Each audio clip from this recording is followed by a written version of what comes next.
মুক্তির প্রথম দিনে তুফানের রেকর্ড ভাঙলো দরদ। বিস্তারিত জানতে হলে ভিডিওটি না টেনে সম্পূর্ণই দেখুন। আর হ্যাঁ, আপনি যদি শাকিবিয়ান হয়ে থাকেন তাহলে চ্যানেলটি সাবস্ক্রাইব করে সঙ্গেই থাকুন। শত সমালোচনার পরেও অবশেষে 15 নভেম্বর ওয়ার্ল্ড ওয়াইড মুক্তি পেল শাকিব খানের দরদ মুভি। এই মুভিটির লিড কাস্ট হিসাবে রয়েছেন শাকিব খান ও কো আর্টিস্ট হিসাবে যারা আছেন সোনাল চৌহান, পায়েল সরকার, রিতেশ, রাহুল দেব, আরো অনেকে। এখন কথা হচ্ছে এই মুভিটি কেমন চলছে।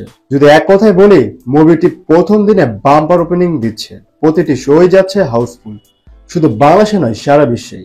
এরপরে দরদের এক বিশাল রেকর্ড, 2024 সালে মাল্টিপ্লেক্সে সর্বোচ্চ ওপেনিং আয় করা সিনেমা দরদ, এবং দ্বিতীয় স্থানে রয়েছে শাকিব খানের তুফান মুভি। সো ভিউয়ার্স, আপনাদের কোন মুভিটি ভালো লেগেছে, দরদ নাকি তুফান?